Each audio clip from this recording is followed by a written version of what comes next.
The defense obviously picked it up. I think the Chiefs' last 8 or 9 possessions, they had 3 and a field goal and a bunch of punts. So the defense stepped up. And let's face it, if the Ravens had won this game, however they won it, Lamar would have got the most credit. That's the whole season for Lamar. That Lamar, he's going to win the MVP, even though his numbers are not MVP numbers, because they won. And I'm not saying he wasn't great and didn't deserve it, but his numbers, he got all the credit, essentially. That's right. And so if he gets all the credit, I have to give him the lion's share of the blame. You mentioned the 2 turnovers. He was bad yesterday. And here's what I want to say to Lamar, in trying to be such a pocket passer and prove to everyone he's a pocket passer. I think he's forgotten what he does best, or at least what one of his incredible attributes is, and that is running. Now, to me, he runs like the other. Look at you, investing like you run the joint. You're making moves. Quarterbacks. Sure, he's more shifty and quicker, but he runs as a last resort or just to slide outside. So like that, right? He doesn't use it the way he does. I think we have a video of his first run where this is 4th down. He runs for 20. Now, in the old days, a couple years ago, I think Lamar tries to run away from his team. Go outside and just use your feet. I don't know that he could have run away from him, but I thought Lamar was he's looking back. Like, I'm not trying to break this and take it to the house. And that is a big part of Lamar. And I thought yesterday, Nick, he should have scrambled more. Yeah. He was biding time, looking downfield, and your defensive backs were so good. Nobody's open. So run.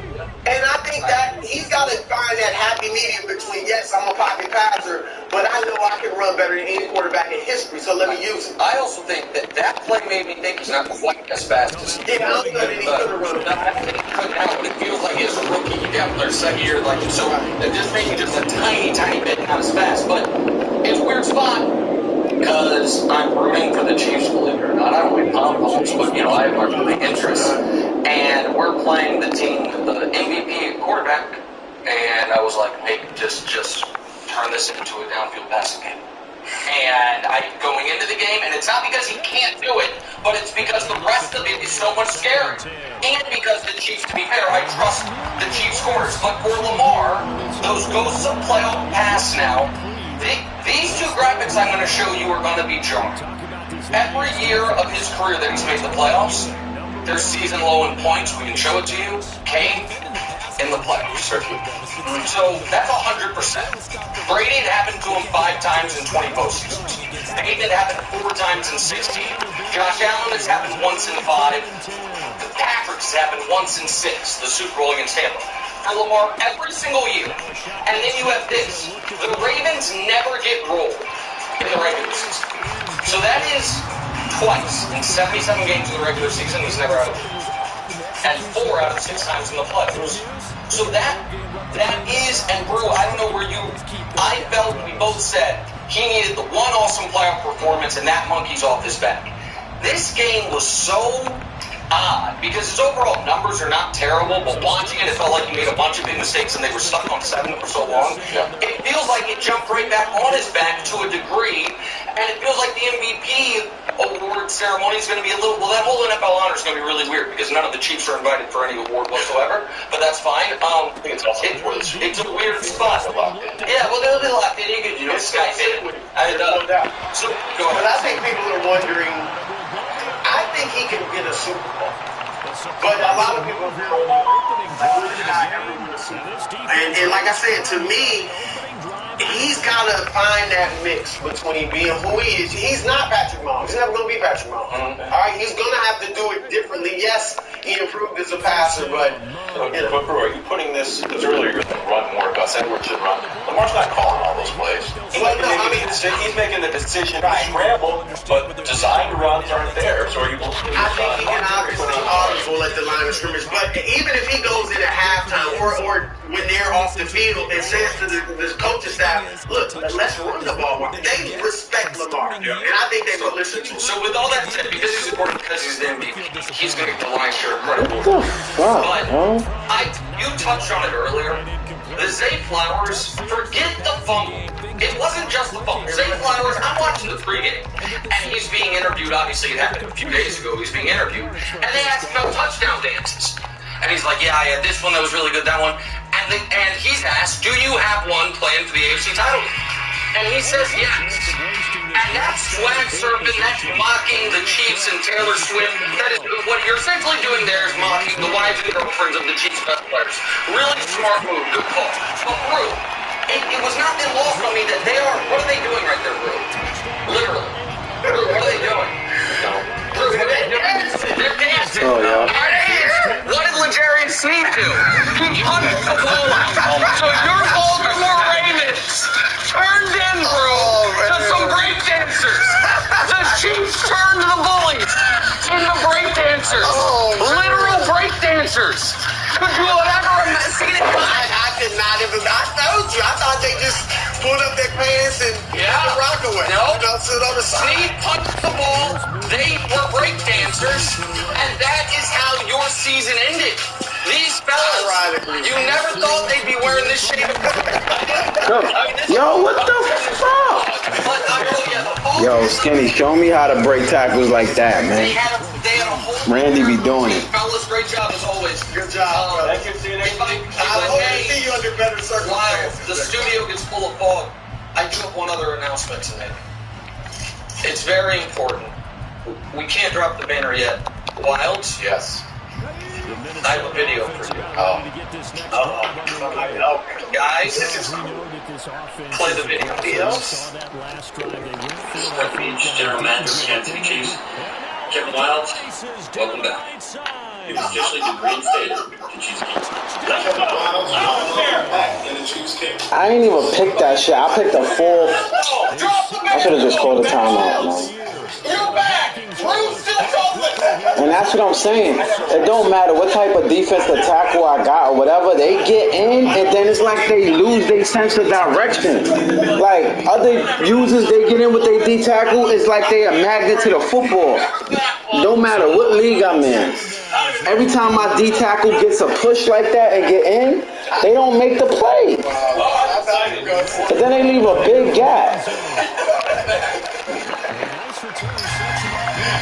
Thanks for watching. Subscribe here to get more from the show and to check out clips from other shows on FS1. Therapy, for me, came at a time that was really pivotal. Becoming a new father, I needed more support. Lamar Jackson, he had a lot of yards yesterday, over 300, but remember, he had a couple turnovers that were even more important. He lost a fumble, threw a pick in the end zone, and the Ravens fall short. Only scored 10 points, and she brings on camera.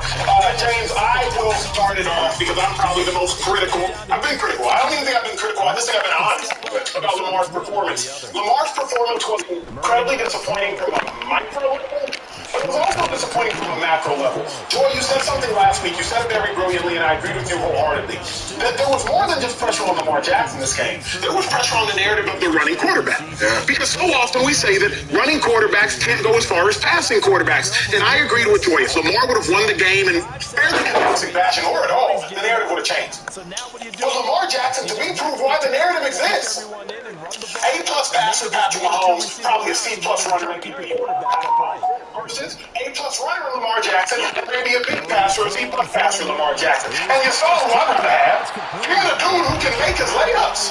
Lamar Jackson, he can hit the home run, but he couldn't make his layups. My dog couldn't connect on a butt. You feel me? But you can make threes, you can't make free throws.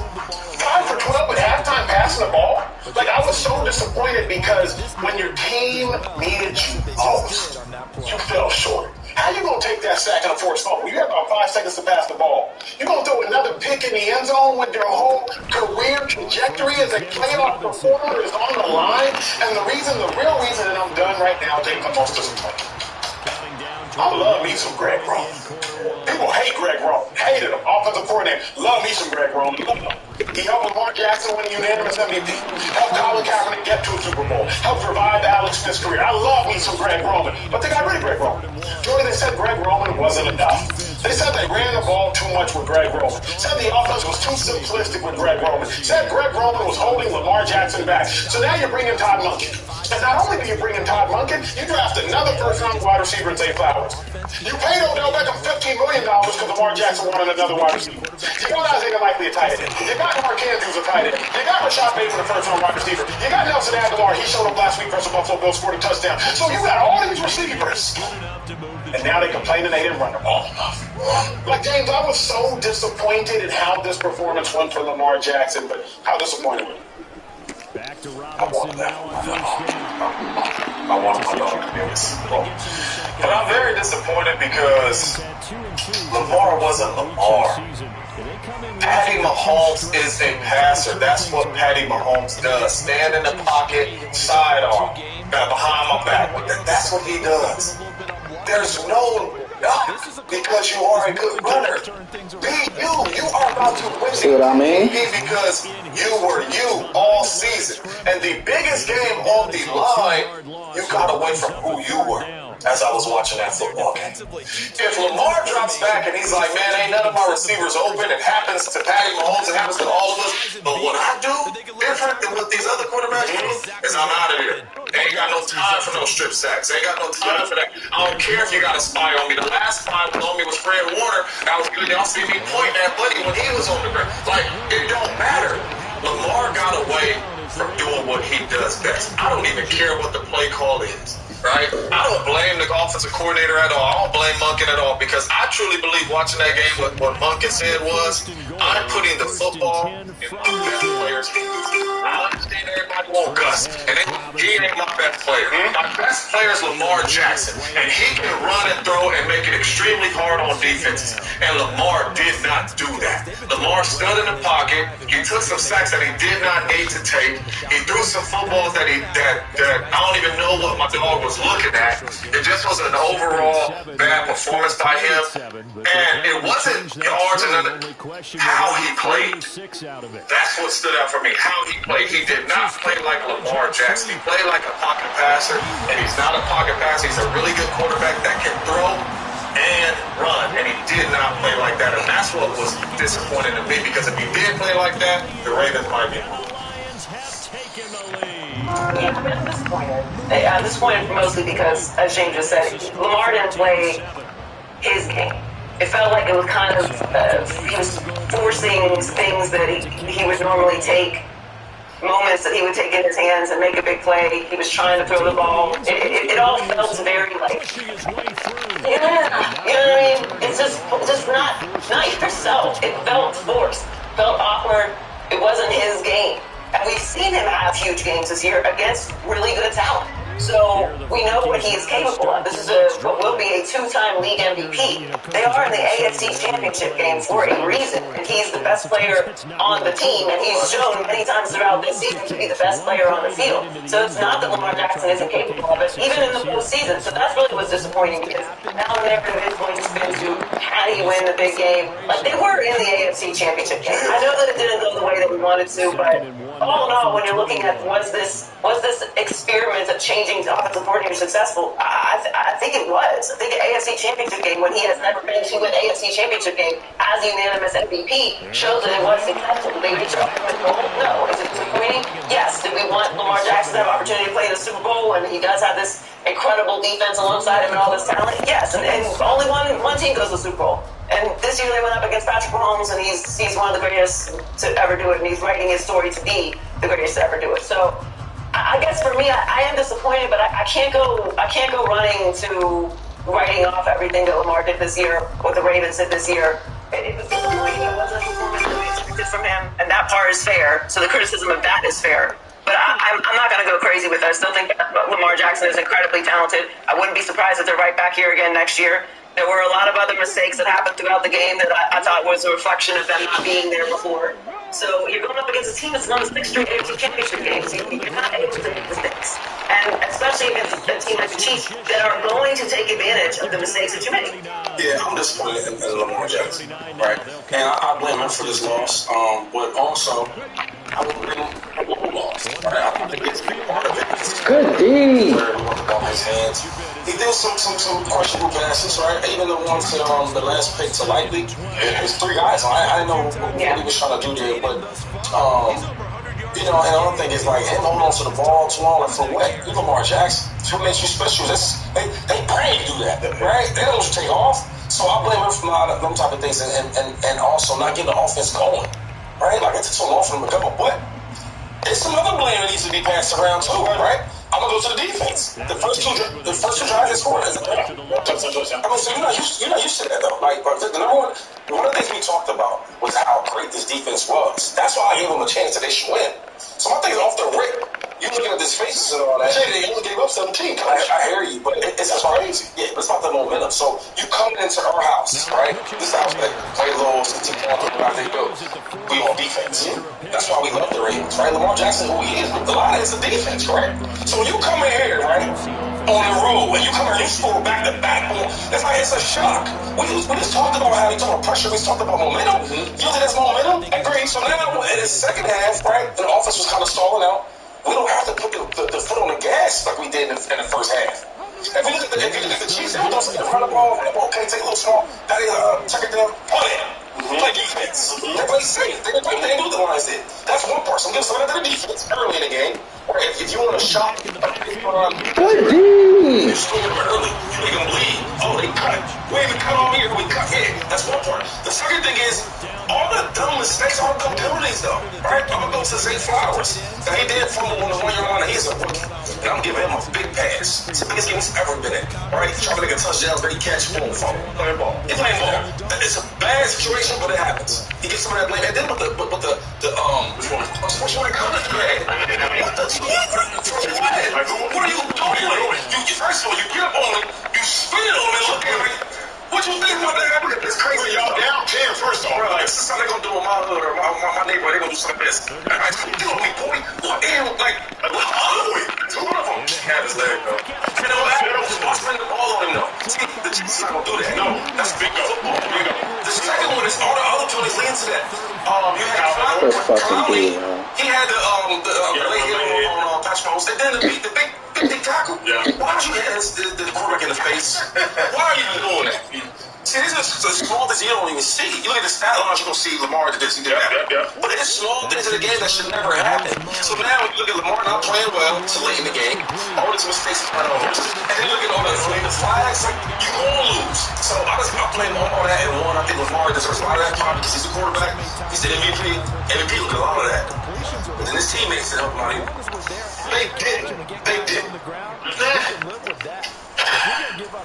Outside of like Zay, but Zay helped as much as it hurt. That's why I can't even be mad at it. I feel you. When I'm not like, who I can't blame is the defense. Either you right though, I got it first down. If I told you, right, the Chiefs offense would have been all year, right? They gonna come to Baltimore, and we gonna score in the first 2 drives. It's not good. You don't let it happen. So if that does happen, now when you go to the sideline on the Chiefs, like, yo, we gonna beat these boys. They got that. We thought it was. And then on the other side, we're just like, damn. We thought we gonna do it. Here's my thing. You talk about Lamar Jackson. It's your first half. They'll take out though, like he was a game manager. I mean, they gotta be ahead. They gotta be able to run the ball in the second half. I'm like, wait a second, that's game manager talk. Lamar ain't a game manager. Last I checked, last I heard, you was giving me real game manager energy. Lamar Jackson's one of the highest paid quarterbacks in football. So the reason I'm putting it on Lamar is because I'm like, wait a second, that's what you're here for. You're here for the moment that Patrick Mahomes goes down and scores twice in a row. You're here for the moment when Mahomes goes a back shoulder to Travis Kelce. Like, that was great defense. Lamar, that's what you're here for. So for Lamar to still not be able to overcome, I was just like, it doesn't undermine the success he had this season. It doesn't. But it just makes me, it hurts me because I agree with you. If he would have won, the narrative has to change. But because he lost and how he lost. He lost with errant passes, and he lost with an inability to really throw the ball efficiently and effectively. You know, that hurts, man. It hurts. When we return, we got to get into the film room to show exactly what and why Brock Purdy was able to lead the Niners back. Everybody's told you that he did, but we're going to show you in a unique way from an app. Invisible Daily Defense for Face gives you vital sun protection and a hydrating glow. Neutrogena. Unseen threats can lurk undetected in your hybrid cloud environment. Okay, sounds really healthy. I didn't do that. Gigamon gives your security tools deep observability to see previously unseen threats. Get Gigamon. On the interruption, but I'm Mike Wilbon. It's National Puzzle Day, Tony. What's puzzling to you? Tony Kornheiser. How are still in the air? Yo, how do my best play? You had us off after 3 months total. You had us off by Christmas of 01. How my best corner get done in like that? Crazy, son. And why this nigga don't got a fucking, why you don't got a coach? Welcome to PTI, boys and girls. In today's episode, the Chiefs beat the Ravens. Lucas scores 73, and the Edmonton Oilers close in on a record.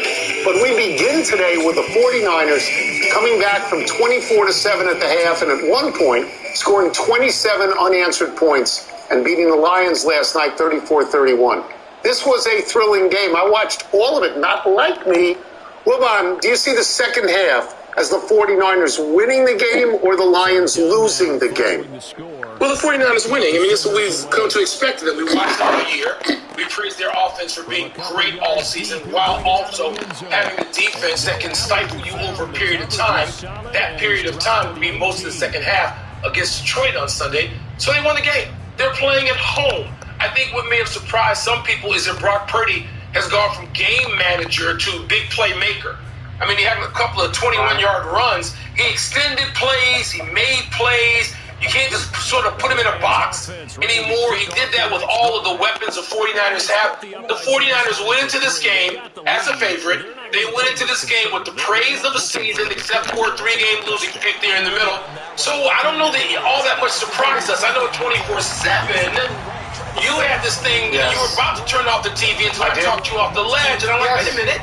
The 49ers are the real deal here, and they were the real deal. So I don't want this to sound like I'm saying the Lions lost the game, because I also agree with you that the 49ers won the game. Look at this shit, man. In the second half, Mike, they had to get a touchdown and a field goal late to tie the game. They had to get 2 scores. I thought they were late in scoring. I thought they should have kicked a field goal before that and kept their 3 timeouts. Yes, and tried to get down the field. Now, on the 4th down, I will say they scored a touchdown. But on the 3rd down, it was a running play, and they had to burn a timeout in order to get set up for the next play. And Dan Campbell, I know you said this about the guy who used to be with the Chargers, that he went for 4th down too much. Dan Campbell went on 4th down more than any coach in the league this year. I think it made his players love him, I do. But in the second half here, I think it hurt a little bit. There was a drop pass. There was a missed pass. There was another play on the first play of a possession where the Lions fumbled and it led to a pretty easy score by San Francisco. So it sounds like I'm saying the Lions lost, but I think you're right. I think the 49ers won. They had 27 points in the second half. And as you say, Purdy made great plays with his legs. What was remarkable to me, Mike, and maybe this was play calling, in the first half, the Lions gashed the 49ers. Yards after catch and yards after contact. In the second half, they made some sort of an adjustment. That didn't happen in the second half at all. This was the second playoff game in a row I thought they'd lose. I thought they'd lose to the Packers. I thought they'd lose to the Lions, and they won the game. Let me go back to Dan Campbell for a second. Tony, I agree with you that his swashbuckling nature is tough. All of that he is helped forge his team, create and forge his team. But they've already bought in. He wasn't playing for the buy-in yesterday. He was playing for the Super Bowl. And I thought those were mistakes. If you only have a 401k, you're not getting the most. Wait, what? Add a Roth IRA on top, then they'll boost it by 3%. Is that boost your retirement? That's right. And with no limit on dollars matched to next boost. I will boost retirement. Gold gives you the biggest match of any IRA on the market.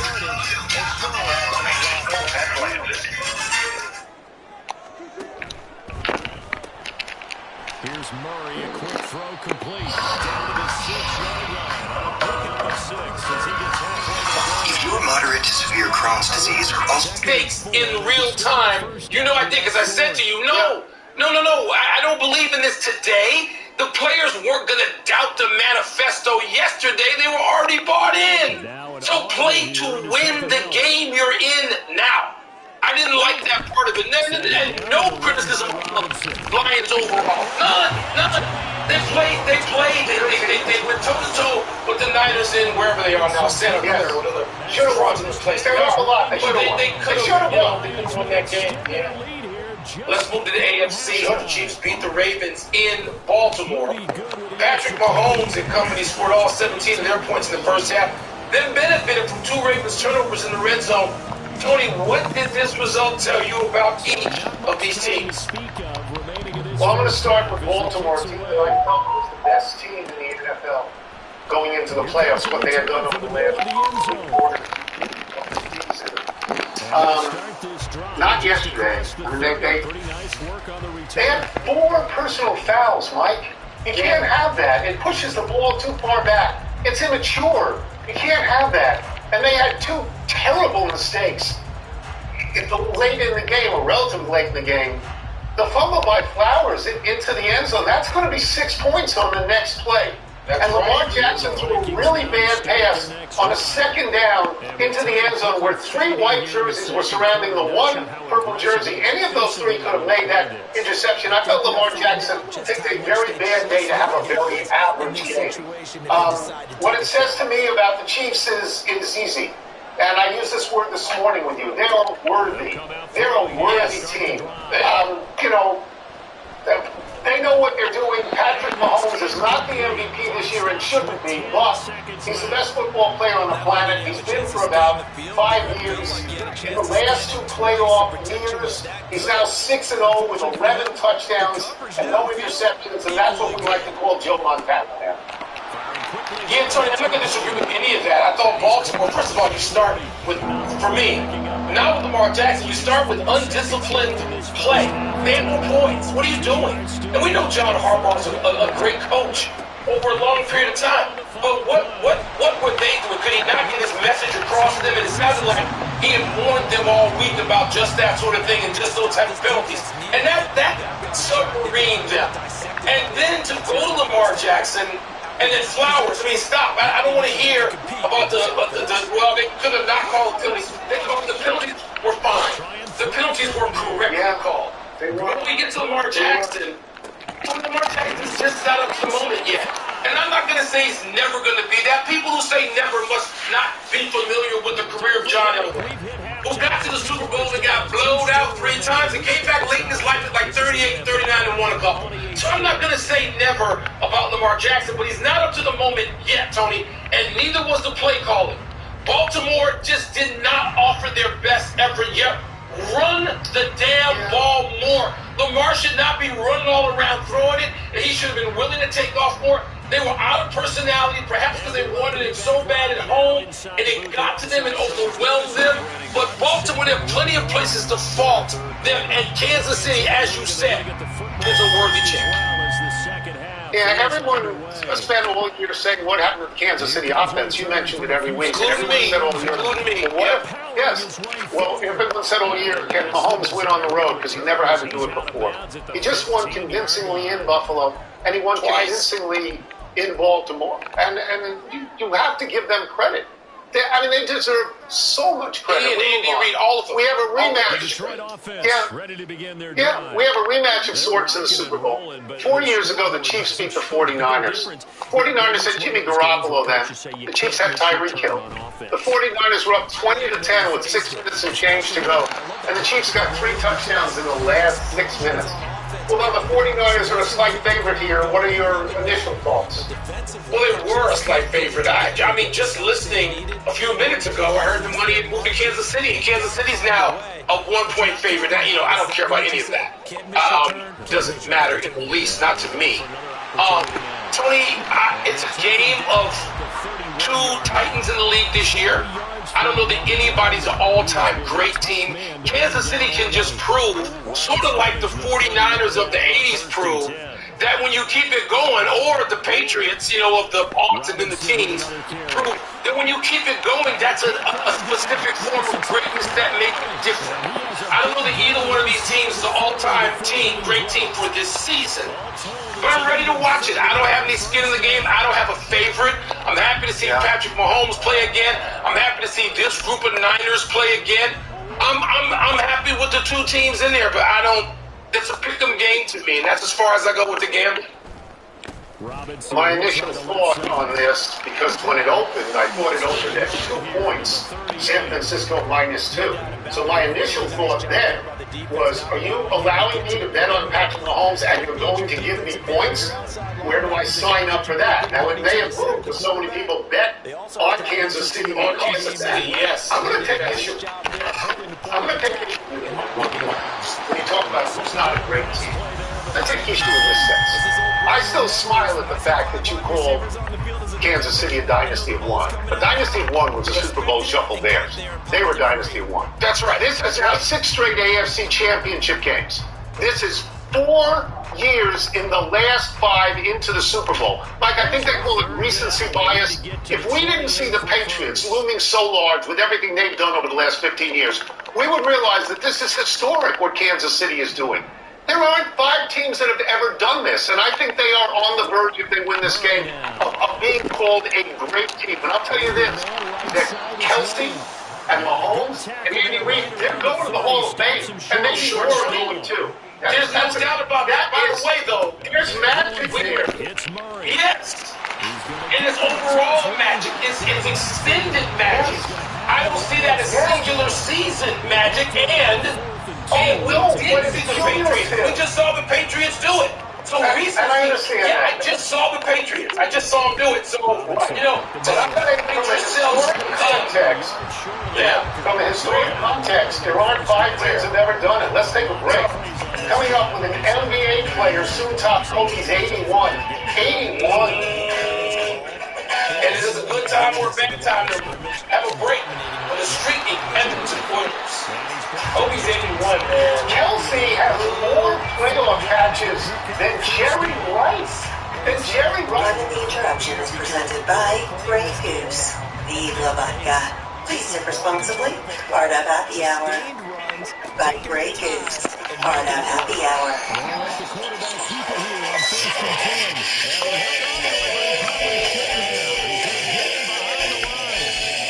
It's time to find out what's itching your britches. I like that. That's a good phrase. Let me get first and go to the glasses. Now, run as it did on that play, but keep in mind, it makes him susceptible to play action passes as well. He's asking like I guess that makes sense. You're saying things like, I want that EPS on my desk by EOD. You do shorts, you do volumes. Now you're doing optical, earning a high interest rate on your cash. Nice. I like that. That's a good phrase. Let me get first and go to the glasses. Now that Embiid scored 70 and Doncic put up 73, do you think that someone will soon top Kobe's 81? Soon top, Tony. You know, there's certainly a feeling of can you top this in the NBA right now. And guys are competitive, and they're greatly skilled. They're lavishly skilled. And some guys can do it with a three-pointer. Doncic had 8 of them. Some guys can score 70. I think Donovan Mitchell did with 1 three-pointer. There's a variety of ways, a variety of skill sets. 81, I don't know that I see 81 coming. Because if you go past 81, the next question is Wilt land, and I definitely don't see that coming. I'm going to say no to 81, and God knows about the week. I could be wrong. Because, I mean, Booker has, he goes over 50, it's 45, 50 routinely, and various people do it. I'm going to say 81, I'm going to say no. It's outrageous how people score now. We had 4 70 or 70-plus games in the last 390 days. We had 2, I think, in 3 days. So prior to that, in the period between 1964 and 2022, which is 58 years, there had only been 4 70-plus. The athletes are better. They're doing this while they're going. They're being guarded. They're great players. Coaches use analytics to put them in position on the court where they can maximize maximize their own efficiency. Yes, true. We see 140 to 138 games all the time. And it's not just the three. You fan out for the three, but it leaves the middle open. They're just really, really skilled. But much like you, and I could be wrong, 81 seems a bridge too far for me. For me. Here's my question for you. You lived through the part of the Wilt Miller West guys for it. You lived through that, and you covered the 80s when people were winning in the 70s. No mistake about it, though. Are you offended by what you see now? Do you like it? What's your feeling?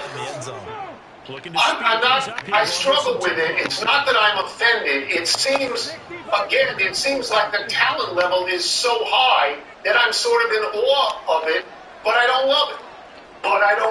Here's the next thing. Do you think the All-Star break will be easier or harder for the Oilers to tie the NHL record for consecutive wins? I can't make it easy. The word momentum is the word that exists. Momentum. Momentum means a certain movement, a certain energy going in a certain direction at a certain pace. And you stop all of that. So it can't help it. They may very well do it anyway because they're that talented. And defensively, they are smothering people. It's easy to look at Edmonton and look at great scoring, particularly out of the best line offensively in hockey. But defensively, Tony, they've been shutting people down.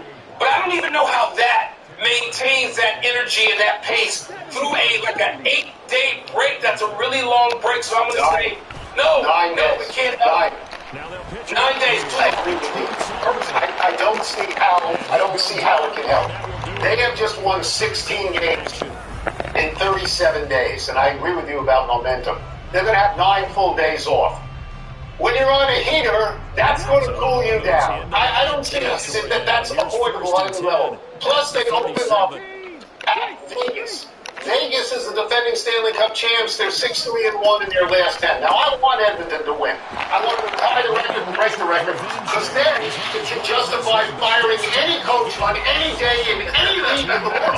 Because that's why Edmonton is so much better. But my reaction is, it cannot help. This kind of record cannot help. Can't. Let's take one last break. Still to come. Jim Harbaugh meets Justin Herbert. Hi, Justin. I'm your new coach. What should we expect tonight from Doc Rivers in his first game as head coach of the Milwaukee Bucks? Is he going to be as good as the interim guy who's like 2-0, scoring 170 every night? He can't keep 1,000 winning percentage. You won't. And not on score. Happy time, people. Happy 59th birthday. Dominic Hasek. The Hall of Fame only won 2 Stanley Cups with the Red Wings in 2002 and 2008. He won the Vezina Trophy 6 different times, all with the Buffalo Sabres. But what sets Hasek apart from other great goalies like Ken Dryden and Patrick Roy, Martin Brodeur, Graham Fuhrer, for example, is that Hasek was twice named MVP of the entire NHL in 1997, With 360 checking from Capital One, it's all about you. Banking the way you want, where you want, when you want, with our top-rated mobile app. You can deposit checks right from your phone, pay bills online, send money fast with Zelle, and get paid 2 days sooner with early paycheck. All this plus no fees or minimums. So go ahead, make it all about you. Bank your way with 360 checking from Capital One. Hit the button to learn more. Also contested well, so give some credit to the defense. In 1997, 1998 in Buffalo, Hasek is the only goalie with 2 MVPs. Generally, goalies settle for the Vezina Trophy, awarded specifically to them. It's like a pitcher winning the MVP when pitchers have the Cy Young Award just for them. Hasek played 16 seasons and was aptly nicknamed the Dominator. Such a great nickname. You know, the Blackhawks had Dominic early in his career. I don't know if we got in return, but it couldn't have been great. You're giving up this guy who's one of the all-time great goaltenders. Wow. Happy anniversary, Pittsburgh Steelers. On this day 50 years ago, the Steelers drafted 4 players who became cornerstones on their 4 Super Bowl titles, and all 4 elected to the Hall of Fame. They were Lynn Swann, Jack Lambert, John Stallworth, and Mike Webster. A 5th Hall of Famer, Donnie Shell, was signed by Pittsburgh that year after going undrafted. 4 years previous, the Steelers drafted Terry Bradshaw #1 and Mel Blount in the 3rd round, and both of them were elected to the Hall of Fame. As were Joe Green from 1969, Jack Hare from 1971, Franco Harris from 1972. But 4 in one draft class, Mike, makes that arguably the greatest draft class ever, right? Tony, that list you just said, that's old-fashioned scouting. Oh, wait, there was no combine. There were no analytics. How in the world did they do that? Because people knew how to scout. I would trust scouts above all half these dopes who are running around out there now claiming they know what they know. Scouting, you can't get away from it. That draft class is insane. Having trails to the Australian Open, we have a new major champion on the men's side in Yannick Sinner, and a repeat champion on the women's side in Arena Sabalenka. Sinner, 22, not only beat Novak Djokovic in 4 sets in the semifinals, but came back from 2-love down to beat Daniil Medvedev in the finals. And Medvedev is now the only tennis player ever to lose 2 major finals after winning the first 2 sets. Sabalenka won her 2nd straight Aussie Open, and on the way to doing it, she beat Qin Wenjing. On the way, she avenged a loss in the U.S. Open Finals last year to Coco Gauff. She beat Coco Gauff down under in the semis. Tony, golf, tennis, both sides, men's and women's. That's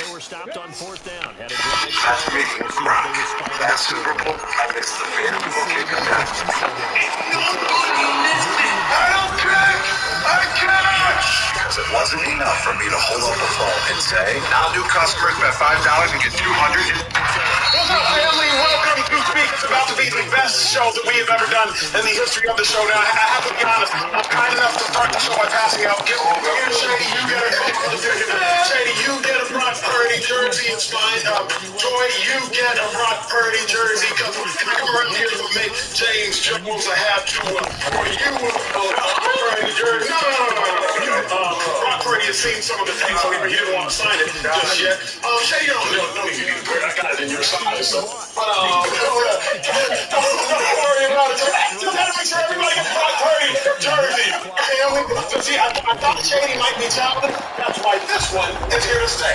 Brock Purdy ever present on the show. What a championship game. What a championship show we about to have. That Super Bowl champ, James Jones. James, how you feeling, big dog? I don't care how you feel. I don't care how you feel.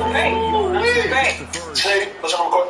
So good. Oh, Shady feels good. Well, I feel fantastic because here's the question. After coming back from down 17 and the Niners, bang, bang, found a way to get it done, I realized that Brock Purdy is exactly who I thought he was, a winner. James Jones. When I think about what Brock Purdy did in that game yesterday, here's the most fascinating thing. He didn't even start doing what was necessary until it was necessary. Brock Purdy carried the ball 3 times for 52 yards in that game. You'll see statistically he had 5 carries for 48 yards because he had 2 kneel downs for -4 yards. He didn't rush the ball the whole first half. But in the second half, when it was time to put the team on his back, Brock Purdy made the plays that he had to make to win the game. But what was most impressive, and I didn't think about it until I woke up this morning, you saw the tweet. Family, Brock Purdy tore his UCL in his throwing arm last year. And then this year, he proceeded to beat every single team that made the playoffs. He beat the 2-seeded Cowboys in the regular season. He beat the 3-seed Detroit Lions yesterday. He beat the 4-seeded Bucks in the regular season. He beat the 5-seeded Eagles in the regular season. He beat the 6-seeded Rams in the regular season. He beat the 7-seeded Packers in the playoffs. Coming off of a throwing arm UCL injury. What else you want out of life, man? Dude beat down every team en route to going to the Super Bowl in his 2nd year as a starter. So now my only question is this, James Jones. Are you now entertained? Are you not entertained? Are you impressed? Are you impressed with Brock Purdy? I was impressed by him yesterday, right? Because when that game was 17-0, I said, this is what we've been waiting to see. That's what the world been waiting to see. And I didn't think he could do it. I ain't gonna lie. I'd be sitting here lying to the world if I said that Brock Purdy would be able to do it. And you know why I was thinking that? Because nobody has ever done it. Nobody has ever done it. But forget the first half, because we know how the first half went for him. And we know how the first half went for the team. But in the second half, when I was watching that game, the only bad play that I could say Brock Purdy had was the tip pass that should have been picked, tip Ayuk caught it for 50 yards. Other than that, the young fella made every single right play. Every for me, a lot of people were kind of putting him in the Jimmy Garoppolo boat because Jimmy Garoppolo took the team to the NFC Championship. Jimmy Garoppolo took this team to the Super Bowl. But as I was watching that game, and you hear everybody saying he's not Jimmy G, you watching the tape, you're making some better plays than Jimmy G. But last night, I said, yeah, bro, different. And I'm not even putting him in Jimmy G category. I don't even want to put him in any other quarterback's category. I just want to give the young fellas respect. Because in the second half, he made every single right play. Getting out of sacks, scrambling, making a throw. Making some plays with his legs when he had to, right? They were sacked. Everybody covered, right? Something that the other superstar quarterbacks do. Make a play with your legs. He made every single right play. Forget what Detroit did. This young fella down 17. When the ball was in his hands, he could control what he could control. He made every single right play, and that's why I know it was a football game. When every single play. In the second half, he okay, let's not forget the first half. First half's done. The second half, he made every single right play. That's all I was serious. You impressed? You impressed by Brock Purdy finally? Yeah, you know what? What was impressive about him is the way he bounced back. You know, last year we had this thing with Jalen Hurts, right? He might not always have the numbers at the end of the game, right? But one thing he does have, the number that's a big one, is the win. And Brock Purdy, he did that. He got the win. Late in the game, they needed him, right? Played real sorry in the first half. Do we all agree? Played real sorry in the first half. Do we all agree? I don't think he played real sorry in the first half, but keep going. I don't want to interrupt your tape. Because he don't. Second half, he pulled together, though. Like you talked about, made some plays with his feet, with his legs when they needed it. And then they showed that dog. You see a lot of his teammates always talk about how Brock Purdy, he might not say much, talk much, but one thing you learn from him, he got that dog in him. I was looking for it. And I found it. He found a way to win, put his team on his back, right? And executed. I do think that the Lions had a lot to do with that win for the Niners. Yep. They kind of made it easy for him, right? Coaching-wise. But I can't say nothing for Brock Purdy. Well in the second half. We'll get to that later, because I agree with Shady, I agree with James, and I likely agree with Troy. The Lions did not do everything they could to put this game away. But Troy, as we focus on Brock Purdy, are you now impressed with Brock? Yes, because to me, you are what you are until you're not. He ain't been to a Super Bowl. He didn't have a comeback win like that. We didn't see that performance from him. He's had good performances, but this is the biggest moment. He played an NFC Championship game last year for like that long. Well, now he's going to get an opportunity to play in the Super Bowl. So whenever we evaluate people's resumes and what they've accomplished and what they're able to do or not do, where's the evidence? James said this earlier in the year. Stop talking. You have to live. Sorry. Wait a minute. Oh, snap. Dallas just covered the spread. We got the money, baby. Come on. Good. You're right. You're right.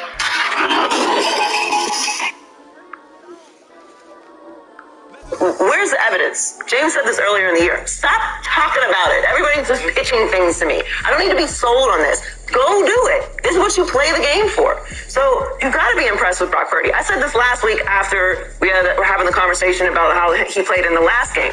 At the end of the day, he wins these games. You can't say that he's not a winner. And we don't put these little asterisks next to it. By the way, Dan Campbell made some risky decisions. There was a fumble here. We don't talk about none of that. At the end of the day, it's wins and losses. And he wins. You just listed all the teams that he beat throughout the regular season, now into the postseason.